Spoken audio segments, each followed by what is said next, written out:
கதை எழுதினார். ஒரு அருமையான கதை, நிறைய பேர் படிச்சிருக்க வாய்ப்பு இருக்கு. பெங்களூர்ல நம்ம தமிழ் குடும்பம், ஒரு கணவனும் மனைவியும் ஒரு வீட்டில் இருக்கிறாங்க. திருமணமாகி ஒரு 9 வருஷம் ஆனவங்க. வீட்டு காலை நேரம் கணவர் உட்காந்து பேப்பர் படிச்சுட்டு இருக்கிறாரு. மனைவி குக்கர்ல எதையோ வச்சுட்டு அது விசில் அடிக்கிற வரைக்கும் ஒரு தொடர் கதை படிச்சுட்டு இருக்கிறாங்க. அவங்க வீட்டு கதவு கேட்டை யாரோ திறக்கிறாங்க. அந்த கணவர் பாக்குறாரு, எட்டி கேட்டை திறந்துட்டு ஒரு ஆள் பரிதாபமா வர்றாரு. ஒரு கைலி உடுத்திருக்கிறார், ஒரு சாதாரண சட்டை போட்டு, கையில ஒரு தட்டு வச்சிருக்கிறார். அதுல ஒரு 5 ரூபாய் 2 ரூபாய் சில்லற காசா கிடக்குது, ஒரு பத்தி பொருத்தி வைக்கப்பட்டிருக்கிறது, சின்ன சின்ன பூ கிடக்குது. இவங்க வாசல் கிட்ட அவர் வந்துட்டார். இந்த ஆளு இந்த வீட்டு ஓனர் வேமா எந்திரிச்சுப்பா, என்ன விஷயம் அப்படிங்கிறார். உடனே, ஐயா தமிழ்நாடுங்க, நான் பஞ்சம் பொழைக்கிறதுக்காக ஒரு 3 நாள் முன்னாடி வந்தேன். வந்த இடத்துல பொண்டாடி செத்து போச்சு, அடக்கம் பண்ண கூட காசு இல்லைங்க, ஏதாவது உதவி பண்ணுங்கய்யா, தயவு செஞ்சு உதவி பண்ணுங்கன்னு அப்படி கண்ணு கலங்கி பரிதாபமா அப்படி லைட்டா தாடியெல்லாம் வச்சு சோகமா கண்ணுலாம் உள்ள போயிருக்கு. உடனே இவர் கேட்கிறார், எந்த ஊர்ல இருந்து வந்த, என்னைக்கு வந்த, எந்த தெருவில் இருக்கிற, உன் மனைவி பேர் என்ன, உன் பேர் என்ன கட்டி வட்டி சராமரியா கேட்கிறார். அவர், ஐயா எனக்கு இந்த ஊரு சரியா தெரிலன்னா எந்த இடத்துல இருந்து இப்ப நீ வந்த, இங்க இருந்து ஒரு 3வது ரோடுனா இந்த சைடு 3வது ரோடா, அந்த சைடு 3வது ரோடா, எங்க ஒரு தேட்டர் கூட இருக்குல்ல, அதுல இருந்து இப்படி சொல்லிக்கிட்டு இருக்கும் போதே மனைவிக்கு வர்றாங்க. என்னவா, என்ன பிரச்சனை அப்படின்னு மனைவி வர்றாங்க. திரும்பவும் அந்த ஆள் சொல்றாரு, ஊர்ல இருந்து வந்தேங்க, ஏதாவது வேலை தேடி வந்தேங்க, வீட்டம்மா இறந்து போச்சுங்க, அடக்கம் பண்ண கூட வசதி இல்லைங்கன்னு சொல்லும் போதே அவருக்கு அப்படி கண்ணுல இருந்து தண்ணி வெளியில வருது. இந்த அம்மாவால தாங்க முடியலங்க, ஏதாவது ஒரு 5 ரூபாவோ 10 ரூபாயோ போட்டு அனுப்புங்க, ஏங்க அவரை போய் கொஸ்டின் பண்றீங்க, சும்மா உனக்கு ஒன்றும் தெரியாது, அறிவு இருக்கா உனக்கு, இப்படிதான் அன்னைக்கு ஒரு அம்மா மஞ்சன்னு வந்துச்சு, இருக்கங்குடி மாரியம்மன் கோயிலுக்கு போறேன்னு சொன்னிச்சு, 10 ரூபா கொடுத்தோம், சாயங்காலம் சினிமா தேட்டருக்கு வந்துச்சு இல்ல, இப்பெல்லாம் ஏமாத்துவாங்க, இப்பெல்லாம் ஏமாறக்கூடாது, நீ சொல்லியா, மறுபடியும் சொல்லு, எந்த தெருவுல இருந்து வர்ற, எத்தனாவது தெருவுல இருந்து வர்ற, எந்த தேட்டருன்னு மறுபடியும் ஆரம்பிக்கிறார். இந்த அம்மா சொல்லுது, எங்க விடுங்க, பார்த்தா பாவமா இருக்கு, ஒரு 2 ரூபாவது போட்டு அனுப்புங்க, போ நீ உள்ள போ, குக்கர் என்னன்னு பாரு போ அப்படின்னு விரட்டி விட்டுட்டு திரும்ப அவன்கிட்ட கேள்வி கேட்கும் போது அவனால தாங்க முடியல. எனக்கு ஒன்றும் வேணாங்க, நான் வரேன் அப்படின்னு சொல்லி அப்படியே அழுதுகிட்டே அப்படியே சட்டையில கண்ணீரை தொடச்சிட்டு அந்த கேட்டை கரெக்டா மூடிட்டு அந்த ஆள் போயிடுறாரு. இப்போ இந்த அம்மா கிச்சன்ல போய் நிக்கிறாங்க. இவர் வேகமா வந்து, பாத்தியா உண்மையானவனா இருந்தா நின்று கரெக்டா பதில் சொல்லியிருப்பான்ல, உண்மை இல்லாதனாலதான் அவன் வேகமா போயிட்டான், ஏமாறக்கூடாது, வாழ்க்கையில ரொம்ப கரெக்டா இருக்கும், இந்த மாதிரி நிறைய பேர் இருக்கிறாங்கன்னு சொல்ல அந்த அம்மா கண்ணு கலங்கியே இருக்கு. இப்ப நீ எதுக்கு கண்ணு கலங்குற, எதுக்கு நீ இப்படி இருக்க, என்னைய பார்த்தா உனக்கு ராட்சசன் மாதிரி தெரியுதா, இல்ல ஒரு 2 ரூபாய் போட்டு விட்டுருக்கலாம், எத்தனையோ பேர் ஏமாத்துறாங்கிறதுக்காக இவனும் ஏமாத்துறான்னு நம்ம எப்படி நினைக்கலாம், போனா போகுது, ஏமாத்தினா கூட ஏமாத்துறான், இப்ப என்ன 2 ரூபாய் போட்டா போகுது, ஏன் இப்படி முட்டாத்தனமா இருக்கு, 2 பேருக்கு வாக்குவாதம் நடக்குது, விடுங்க, நீங்க சொல்றதுதான் கரெக்ட், அவன் ஏமாத்துறான் விடுங்க அப்படின்றுச்சு. இப்ப இவருக்குள்ள ஒரு ஈகோ எந்திரிக்குது, இவன் நம்மளை நம்ப மாட்டான்ல, அவன் ஏமாத்துறான்னு நம்ம உறுதியா சொல்றோம், இவன் நம்ப மாட்டேங்கிறான், அப்ப நம்ம நிரூபிச்சு காட்டணும்னு, சரி வா குக்கர் ஆஃப் பண்ணு, வா நம்ம 2 பேரும் போய் அவன் சொன்ன அந்த 3வது தெருவில், அந்த தேட்டருக்கு பக்கத்தில் உள்ள தெருவில் போய் பார்த்துட்டு வந்துடுவோம். இல்லையா நான் நம்புறேன், உன்னை ஆளை விடு, எனக்கு வேலை இருக்கு அப்படின்றாங்க. நீ நம்பலாட்டி இரு, நான் போய் பார்த்துட்டு வரேன்ட்டு கார் எடுத்துட்டு சல்லுன்னு போறார். அவன் சொன்ன அந்த 3வது கிராஸ் தெரு, அந்த தேட்டரை ஒட்டின தெரு, அது ஒரு நீளமான தெரு. சல்லுன்னு உள்ள போன உடனே காரை பிரேக் போட்டு நிப்பாட்டுறாரு. அந்த தெரு உள்ள நடுவுல ஒரு ஓலை பாடை வந்து ரெடியா இருக்கு. இந்த ஆள் அப்படியே கண்ணீரோட உட்காந்துருக்கான், பிச்சை எடுக்க வந்தால் அப்படியே உட்காந்துருக்கான். பக்கத்துல அந்த மனைவி கிடத்தப்பட்டிருக்கிறாங்க, அப்படியே தலையை பிடிச்சிட்டு அந்த ஆள் உட்காந்துருக்கிறான். சடக்குன்னு இவர் காரை அப்படியே திருப்பி வீட்டுக்கு வந்து உள்ள போறார். இப்ப மனைவி கேட்கறாங்க, என்ன பாத்தீங்களா, ஆமா பார்த்தேன், போனேன், என்னாச்சு அப்படிங்க. அந்த தெருவில் யாருமே இல்லை, அப்படி ஒண்ணுமே நடக்கல. இந்த மனைவி சொல்றாங்க, அப்ப எல்லாருமே ஏமாத்துறாங்க பாருங்க, பொண்டாட்டி செத்து போச்சுன்னு கூட ஒருத்த ஏமாத்துறான் பாருங்க, இது தாண்டி உலகம் அப்படின்ட்டு உள்ள போயிடுறார். ஒரு பெரிய மனிதர், ஒரு கௌரவமான குடும்பத்தை சேர்ந்தவர், ஒரு ஏழை மனிதன் கண்ணீரோடு வந்து எனக்கு உதவி செய்யுங்கன்னு கேட்கிறான். ஆனால் நிஜத்தை தேடி போன மனிதன் மனைவியிடம் என்ன சொல்றாரு, பொய் சொல்றார். நம்ம உலகத்தில் ஒரு தோற்றத்தை வைத்து மட்டும், அவங்க குடும்ப பின்னணியை வைத்து மட்டும் இவர் பெரியவர் என்று நம்பினால் அவர் பெரியவர் மட்டும் இல்லை, அவருக்குள் ஏதோ ஒரு சிறுமையும் இருக்கும் என்று நம்முடைய தமிழ் இலக்கியம் நமக்கு அறிமுகம் செய்யும்.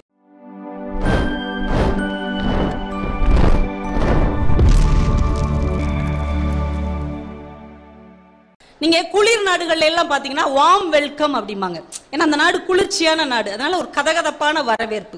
நம்ம நாடு வெப்ப நாடு, அதனால என்ன சொல்லுவாங்க, தண்ணீர் சாப்பிடுங்க, ஏன்னா எப்போதும் வெப்பமாக இருக்கிறது, குளிர்ந்த நீர் சாப்பிடுங்கள் என்று சொல்லும் போதே தண்ணீர் சாப்பிடுங்கன்னு சொல்லி பழக்கப்பட்ட ஒரு பரம்பரை நம்முடைய தமிழ் பரம்பரை. ஆனா நம்ம காலப்போக்கில் என்ன ஆயிடுச்சு, தண்ணீருங்கிறது சாதா தண்ணினே நம்ம நினைச்சிட்டோம், வெண்ணி தண்ணி, பச்சை தண்ணி, குளிர்ந்த தண்ணி எல்லாமே தப்பு. காலப்போக்கில நாம் எல்லாவற்றையும் மறந்து கொண்டே போய்கொண்டே இருக்கிறோம். நிறைய விஷயங்களை நம்ம மறந்துட்டோம் பாருங்க. எல்லாத்தையும் கலந்து கட்டி விருந்தினர்களை புரோட்டா சாப்பிட்ற மாதிரி நம்ம பேச்சே கலந்து கட்டி தான் பேசுறோம். பார்த்துருக்கீங்களா? நீங்க அந்த நடு சென்டர்ல ஒருத்தவங்க உட்காந்துருக்காங்களா, அவங்க யாரு? அது என்ன நடு சென்ட்ரு? நடுவும் ஒண்ணுதான், சென்டரும் ஒண்ணுதான். நம்மளுக்கு ரெண்டையும் கலந்து தான் பேசும். ஏன் மொபைல் போன் அப்படி மேல் டாப்ல வச்சிருக்க? கீழே விழுந்துரும்ல. மேல்னா என்ன, டாப்னா என்ன? ரெண்டும் ஒண்ணுதான். கொஞ்சம் வழி விட்டுக்கோங்க, சைடு ஓரமா போயிடுறேன் அப்படிம்பாங்க.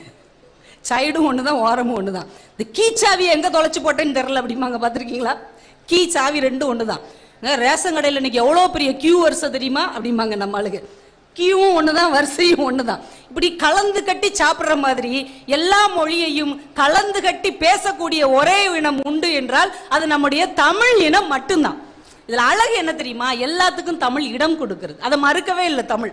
எல்லாம் உள்ள வாங்கடா, எத்தனை பேர் உள்ளே வந்தாலும் என்னுடைய அடித்தளத்தை அசைக்க முடியாது என்கின்ற நம்பிக்கை இந்த மொழிக்கு உண்டு. அதனாலதான் எல்லாம் வா வா. ஒன்றும் இல்லை, ஹோட்டலுக்கு போறீங்க, சர்வர் ஒரு தோசை ஆர்டர் அப்படிங்கிறீங்க. உடனே அவர் கேட்கிறார், சாம்பாரா சட்னியான்? சாம்பாரும் வேணும், சட்னியும் வேணும். சாப்பிட்டு முடிக்கிறீங்க, ஒரு காஃபி கொடு அப்படிங்கிறீங்க. காஃபி இல்லை சார், அப்ப டீ கொடு. இது சின்ன ஒரு சம்பாஷணை, ஒரு உரையாடல். இப்ப இதுல தோசைன்னு சொல்றோம் இல்லையா, சாம்பார் சட்னின்னு சொல்றோம் இல்லையா, இந்த உரையாடல்ல ஒரு வார்த்தை கூட தமிழ் கிடையாது. தெரியுமா உங்களுக்கு? தோசை, சாம்பார், சட்னி இந்த மூணு மராட்டி. ஆர்டர்னு சொன்னோம்ல அது இங்கிலீஷ். காஃபி அரபி மொழி, டீ சீன மொழி. ஒரு ஹோட்டல்ல போய் நீங்க ஒரு தோசை சாப்பிட்டா கூட உலக மொழிகளை கொண்டு பேசக்கூடிய இனம் நம்முடைய தமிழ் இனம் மட்டும்தான். சர்வசாதாரணமான இது என்ன மொழி நம்மளுக்கு தெரியாது. ஆனா சர்வசாதாரணமா எல்லா மொழியிலும் பேசக்கூடிய ஆற்றல் நம்ம தமிழனுக்கு உண்டு. அதனால் தமிழ் ஒருபோதும் அழிந்து போகாது என்கின்ற நம்பிக்கையும் நம்முடைய தமிழர்களுக்கு உண்டு. அதனால உலக மொழிகள் எல்லாத்தையும் கற்றுக்கொள்ள வேண்டும். ஏனென்றால் எல்லா மொழிகளிலும் கற்றுக்கொள்வதற்கு ஏதாவது இருக்கிறது. நம் தமிழ் மொழியில் மட்டும்தான் பெற்றுக்கொள்வதற்கு எல்லாமே இருக்கிறது. அந்த வேறுபாடு நம்ம தமிழர்களுக்கு தெரிந்திருக்க வேண்டும். பெரும்பாலும் நமக்கு அது தெரிந்திருக்கிறது. அதனாலதான் இன்னைக்கு நமக்கு பரிசு பாத்தீங்கன்னா அணில் கொடுத்தார் நம்ம கலெக்டர் சார். நம்ம மாவட்டத்தினுடைய அந்த சாம்பல் நிற அணில் தான் நம்முடைய ஒரு பெரிய ஆச்சரியம், நமக்கான ஒரு அடையாளம். விரு அப்படின்னு, விருமாண்டி விருமாண்டிங்கிற மாதிரி அதுக்கு பேரே அழகா இருந்தது. அந்த அணிலுக்கு பேர் என்னது? விரு அப்படின்னு பேர் வச்சிருக்காங்க. நம்ம தமிழ் இனம் எவ்வளவு உயர்ந்த சிந்தனை கொண்டது அப்படின்னா, 5000-6000 வருடங்களுக்கு முன்னால் தொல்காப்பியர் ஒவ்வொரு பொருளையும் எப்படி கூப்பிடணும்னு அவர் எழுதினார். அப்படி எழுதும் போது அணில் இருக்கு இல்லையா, அணில் குட்டி, அணில் குஞ்சு, அணில் அப்படிலாம் சொல்லல. அணில் எப்படி சொன்னாங்க தெரியுமா? அணில் பிள்ளை அப்படின்னாங்க. அது ஒரு சின்னஞ்சிறிய உயிரினம் என்றால் கூட அது நம் குடும்பத்தில் ஒரு பிள்ளையாக வளர்க்கப்பட வேண்டியது என்று அத்தனை வருடங்களுக்கு முன்னால் யோசித்தவன் நம்முடைய தமிழனாக மட்டும்தான் இருக்க முடியும். அப்படி ஒரு உயர்ந்த சிந்தனை இந்த தமிழ் மண்ணில் மட்டும்தான் தோன்ற முடியும். வார்த்தைகளின் வளம்னா அது நம்முடைய தமிழ் தாங்க. இப்படி ஒரு வசதியான நிறைய வார்த்தைகள் கொண்ட மொழி நீங்க எங்கேயுமே பார்க்க முடியாது. இப்ப இலைன்னு ஒண்ணு இருக்குல்ல, அதுக்கு ஆங்கிலத்தில் நம்ம என்ன சொல்லுவோம்? லீஃப் அப்படின்னு சொல்லிட்டு அவ்வளவுதான், முடிஞ்சு போச்சு. ஆனா தமிழ்ல வாழை இலை. தென்னை மரத்துல உள்ளதுக்கு பேர் இலை கிடையாது, தென்னம் ஓலை உண்டு தானே. பனை மரத்துல உள்ளது, தென்னை மரத்துல உள்ளது தென்னங்கீற்று, பனை மரத்துல உள்ளது பனை ஓலை, நெல்லுல உள்ளது நெல் தாள், கரும்புல உள்ளது கரும்பு தோகை. இப்படி இலைக்கு மட்டுமே 36 சொற்கள் கொண்ட மொழி நம்முடைய தமிழ் மொழி. நாஞ்சில் நாடன் எழுதுகிறார், யானைக்கு மட்டுமே 42 சொற்கள் இருக்கிறதா. அப்ப எவ்வளவு வளம் நிறைந்த மொழி, வசதியான மொழி. படக்குன்னு போய் சந்துக்குள்ள போய் முட்டு சந்துல மோத வேண்டாம், வசதியான மொழி. வாழ்க வளமுடன் ஒரு வார்த்தை சொல்றாங்க இல்லையா, நீங்க வாழ்க தமிழுடன் சொல்லி பாருங்க, ரெண்டும் ஒண்ணுதான். வாழ்க வளமுடன் சொல்லுவதும் ஒன்றுதான், வாழ்க தமிழுடன் என்று சொல்லுவதும் ஒன்றுதான். ஏன்னா அந்த தமிழ்ல அவ்வளவு வளம் இருக்கிறது, அவ்வளவு செல்வம் இருக்கிறது, அவ்வளவு நிறைவு இருக்கிறது. என்ன அதை நம்ம கொஞ்சம் எட்டி பார்க்கணும். ஓ, இதுல இவ்வளவு இருக்கா, இவ்வளவு விஷயம் இருக்கா அப்படின்னு நம்ம கொஞ்சம் உற்று கவனிக்கணும். ஒன்றும் இல்லை, ரொம்ப சாதாரணமா நம்ம கடந்து போற ஒரு வார்த்தையை சொல்றேன். சிறிய அப்படின்னு ஒரு வார்த்தை இருக்குல்ல, சிறிய. பெரிய அப்படின்னு ஒரு வார்த்தை இருக்கு. இப்ப சிறிய அப்படிங்கிற வார்த்தைக்கு என்ன ரீடா போடுவோம் தம்பி? இந்த குட்டி பையன் கேட்போம். சிறியங்கிற வார்த்தையில என்ன ரீ போடுவோம்? பெரிய ரீ தானே போடுவோம். பெரியங்கிற வார்த்தைக்கு சின்ன ரீ போடுவோம். இதுல ஏதாவது அர்த்தம் இருக்கா? சிறியங்கிறதுக்கு சின்ன ரீ போடணும், பெரியங்கிறதுக்கு பெரிய ரீ தானங்க போடணும். நம்ம ஏன் நம்ம தமிழ் அப்படியே உல்டா பண்ணி வச்சிருக்காங்க? சிறியங்கிறதுல பெரிய ரீ, பெரியங்கிறதுல சின்ன ரீ. சாதாரணமா நீங்க கடந்து போகிற அந்த வார்த்தைக்குள் ஒரு வாழ்க்கையின் தத்துவத்தை ஒளித்து வைத்த மொழி நம்முடைய தமிழ். என்ன தெரியுமா அர்த்தம்? பெரிய மனுஷனா கூட இருப்பான் அவன், ஆனா அவனுக்குள்ளும் ஒரு சின்னத்தனம் இருக்கும். இவன் சிறிய மனுஷனா தான் இருப்பான், ஆனால் அவனுக்குள்ளும் ஒரு பெரிய ஆற்றல் இருக்கும். அதுதான் உலக தத்துவம்.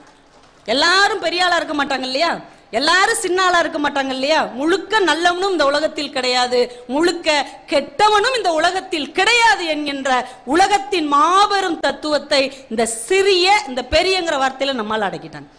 சுஜாதா நிஜத்தை தேடி அப்படின்னு ஒரு கதை எழுதினார். ஒரு அருமையான கதை, நிறைய பேர் படிச்சிருக்க வாய்ப்பு இருக்கு. பெங்களூர்ல நம்ம தமிழ் குடும்பம், ஒரு கணவனும் மனைவியும் ஒரு வீட்டில் இருக்கிறாங்க. திருமணமாகி ஒரு 9 வருஷம் ஆனவங்க. வீட்டு காலை நேரம் கணவர் உட்காந்து பேப்பர் படிச்சுட்டு இருக்கிறாரு, மனைவி குக்கர்ல எதையோ வச்சுட்டு அது விசில் அடிக்கிற வரைக்கும் ஒரு தொடர் கதை படிச்சுட்டு இருக்கிறாங்க. அவங்க வீட்டு கதவு கேட்டை யாரோ திறக்கிறாங்க. அந்த கணவர் பாக்குறாரு, எட்டி கேட்டை திறந்துட்டு ஒரு ஆள் பரிதாபமா வர்றாரு. ஒரு கைலி உடுத்திருக்கிறார், ஒரு சாதாரண சட்டை போட்டு, கையில ஒரு தட்டு வச்சிருக்கிறார். அதுல ஒரு 5 ரூபாய் 2 ரூபாய் சில்லற காசா கிடக்குது, ஒரு பத்தி பொருத்தி வைக்கப்பட்டிருக்கிறது, சின்ன சின்ன பூ கிடக்குது. இவங்க வாசல் கிட்ட அவர் வந்துட்டார். இந்த ஆளு இந்த வீட்டு ஓனர் வேமா எந்திரிச்சுப்பா, என்ன விஷயம் அப்படிங்கிறார். ஐயா, தமிழ்நாடுங்க, நான் பஞ்சம் பொழைக்கிறதுக்காக ஒரு 3 நாள் முன்னாடி வந்தேன்.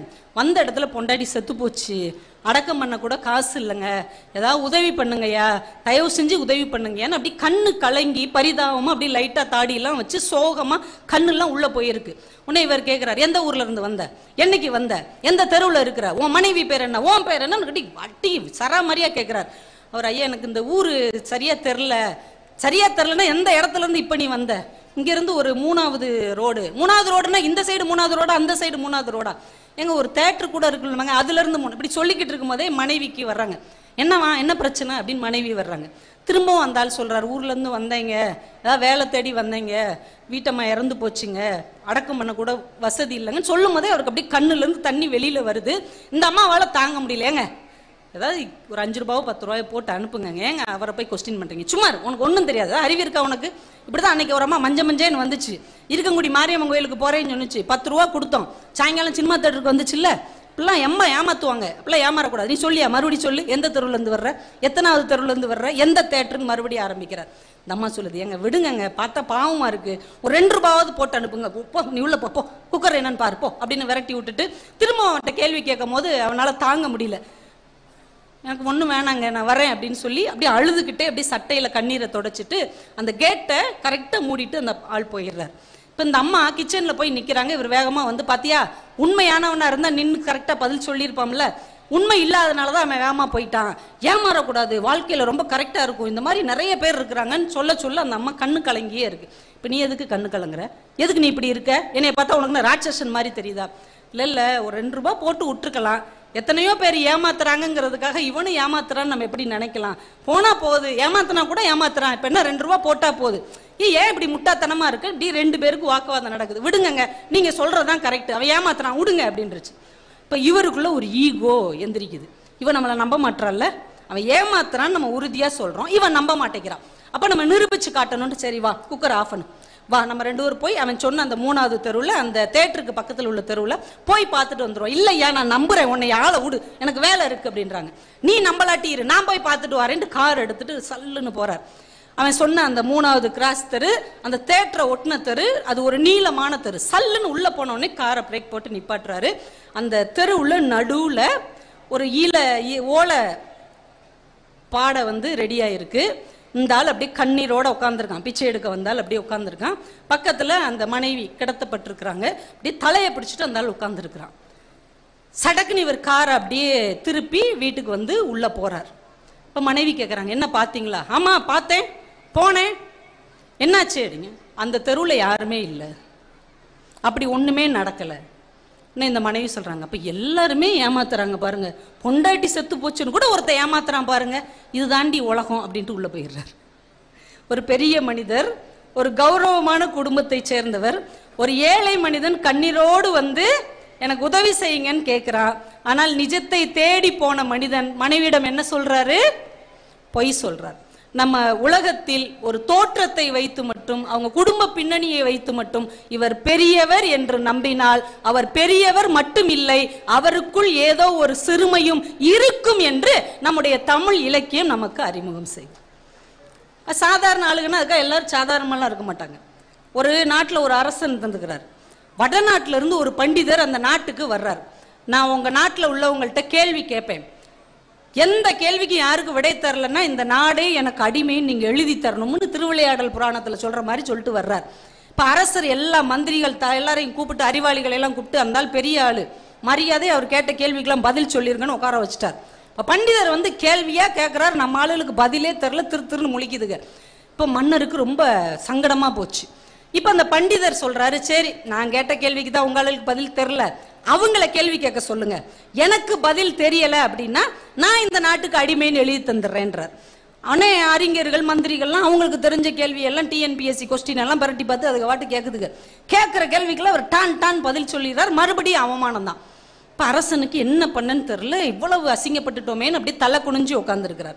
இப்ப பண்டிதர் சொல்றாரு, கவலைப்படாதீங்க, இன்னும் ஒரு வாய்ப்பு உங்களுக்கு தர்றேன். இந்த ஆடியன்ஸ் இருக்காங்கல்ல, பொதுமக்கள், இவங்க கூட கேள்வி கேட்கட்டும், அறிஞர்கள் தான் கேட்கணும்னு இல்ல, பொதுமக்கள் கூட கேள்வி கேட்கட்டும். இப்ப மன்னர் பொதுமக்கள் முன்னாடி கண்ணீரோட நிக்கிறார். எப்பா சாமி, யாராவது ஒரு நல்ல கேள்வியை கேட்டிருந்தாலும் ஆஃப் பண்ணுங்கய்யா, வந்ததுல இருந்து நம்மளை ரொம்ப அவமானப்படுத்திட்டு இருக்கிறார். மக்கள் எல்லாம் பதறாங்க. பெரிய பெரிய அறிஞர்கள் கேள்விக்கே இவர் பதில் சொல்லிடுறாரு. அவங்களாலேயே சமாளிக்க முடியல, நம்ம என்ன சமாளிக்கிறது? மக்கள் ஒண்ணுக்கு பின்னாடி ஒளியுது. பின்னாடி இருந்து ஒரு குரல், நான் கேட்கட்டுமா சாமி அப்படின்னு. யாரான்னு அப்படியே ஒதுங்கி வழி விடுறாங்க. ஒரு ஆள் வேட்டி சட்டை கூட போடாம ஒரு துண்டை தோல்ல போட்டு வேம கருப்பா குள்ளமா வர்றார். நான் கேட்கட்டுமா அப்படின்னு. கேளுப்பா, நீயாவது கேளு. இந்த பண்டிதர் கேளும், கேட்டு தொலையும் அப்படிங்கிறார். இப்ப அந்த சாதாரண எளிய பாக்குறதுக்கே ஒரு பாமரன் மாதிரி இருக்கிற அந்த மனிதர் கேள்வி கேட்கிறார். ஐயா, உங்ககிட்ட 2 கேள்வி கேட்கிறேன், 20 கேள்வி கூட கேள்றா, நான் பதில் சொல்றேன். உடனே அவர் கேட்கிறார், பழமான பிறகு காயாவது எது அப்படின்னு. என்ன கேட்டு? பழமான பிறகு காயாவது எது? காய் தானப்பா பழமாகும். இல்ல, பழமான பிறகு ஒண்ணு காயாகும், அது எது? இப்ப பண்டிதருக்கு தெரியல, குழம்புறார். பழம் எப்படியா காயாகும், காய் தானே பழமாகும், குழம்பிட்டே இருக்கிறார். பதில் தெரியலப்பா, நீயே சொல்லிரு. டக்கு நம்மால் சொன்னான், பழமான பிறகு காயாவது ஊறுகாய். எலுமிச்சம் பழம் தானே ஊறுகாய் ஆகுது. மிரண்ட இருந்தால் இன்னும் ஒரு கேள்வி கேளு தயவு செஞ்சு. சரி, காயான பிறகு பூவாவது எது அப்படின்னு இருக்கான். ஒரே ரிவர்ஸ்லயே போறான். ஒண்ணு பழத்துல இருந்து காய்க்கு போறா, இல்லைன்னா காயில இருந்து பூவுக்கு போறா. பூ தானப்பா காயாகும், காயான பிறகு பூவாவது எது? தெரியலப்பா அப்படின்னா. தேங்காய் பூ அப்படின்னு இருக்கான். தேங்காவை துருவுனா தானே அது பூவு. மிரண்டுட்டு, இங்க உங்க ஊர்ல ஒரு சாதாரண ஆளுக்கு என்ன ஒரு அறிவு, நான் அந்த ஊருக்கு அடிமைன்னு சொல்லி எழுதி கொடுத்துட்டு போயிட்டார். போன உடனே ராஜா அவரை கூப்பிட்டார்.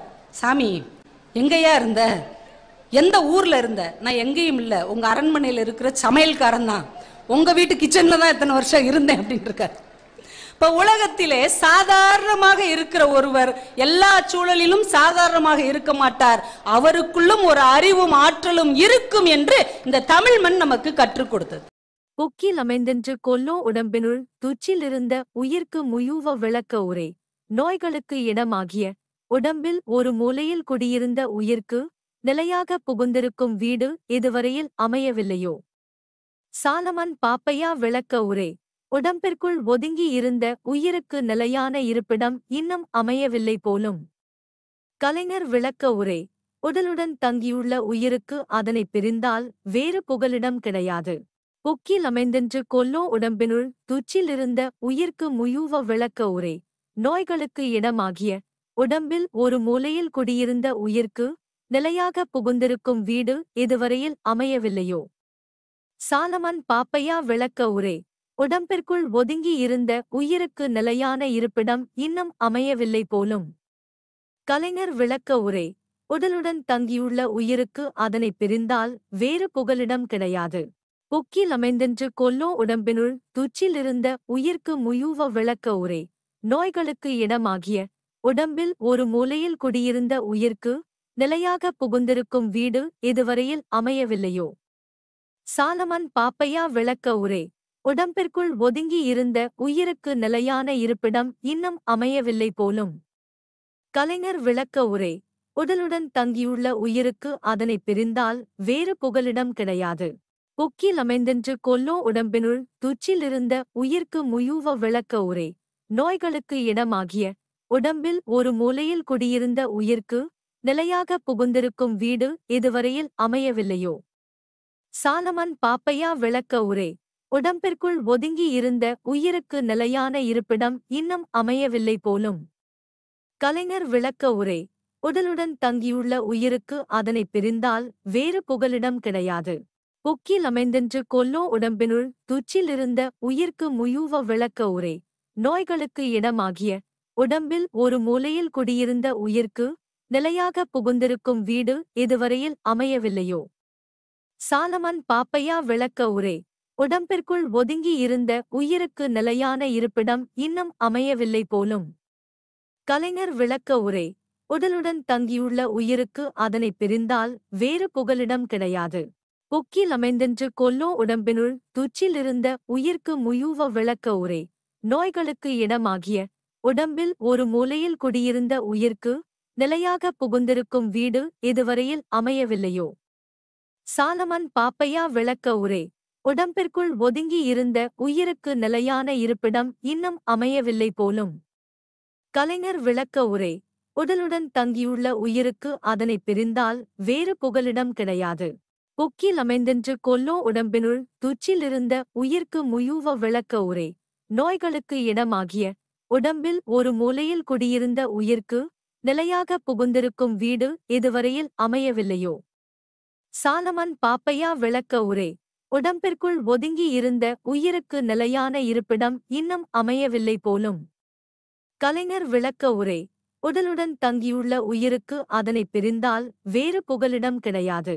புக்கில் அமைந்தென்று கொல்லோ உடம்பினுள் துச்சிலிருந்த உயிர்க்கு முயூவ விளக்க உரை நோய்களுக்கு இடமாகிய உடம்பில் ஒரு மூலையில் குடியிருந்த உயிர்க்கு நிலையாக புகுந்திருக்கும் வீடு இதுவரையில் அமையவில்லையோ. சாலமன் பாப்பையா விளக்க உரை உடம்பிற்குள் ஒதுங்கி இருந்த உயிருக்கு நிலையான இருப்பிடம் இன்னும் அமையவில்லை போலும். கலைஞர் விளக்க உரை உடலுடன் தங்கியுள்ள உயிருக்கு அதனை பிரிந்தால் வேறு புகலிடம் கிடையாது. புக்கில் அமைந்தென்று கொல்லோ உடம்பினுள் துச்சிலிருந்த உயிர்க்கு முயூவ விளக்க உரை நோய்களுக்கு இடமாகிய உடம்பில் ஒரு மூலையில் குடியிருந்த உயிர்க்கு நிலையாக புகுந்திருக்கும் வீடு இதுவரையில் அமையவில்லையோ. சாலமன் பாப்பையா விளக்க உரை உடம்பிற்குள் ஒதுங்கி இருந்த உயிருக்கு நிலையான இருப்பிடம் இன்னும் அமையவில்லை போலும். கலைஞர் விளக்க உரை உடலுடன் தங்கியுள்ள உயிருக்கு அதனை பிரிந்தால் வேறு புகலிடம் கிடையாது. புக்கில் அமைந்தென்று கொல்லோ உடம்பினுள் துச்சிலிருந்த உயிர்க்கு முயூவ விளக்க உரை நோய்களுக்கு இடமாகிய உடம்பில் ஒரு மூலையில் குடியிருந்த உயிர்க்கு நிலையாக புகுந்திருக்கும் வீடு இதுவரையில் அமையவில்லையோ. சாலமன் பாப்பையா விளக்க உரை உடம்பிற்குள் ஒதுங்கி இருந்த உயிருக்கு நிலையான இருப்பிடம் இன்னும் அமையவில்லை போலும். கலைஞர் விளக்க உரை உடலுடன் தங்கியுள்ள உயிருக்கு அதனை பிரிந்தால் வேறு புகலிடம் கிடையாது.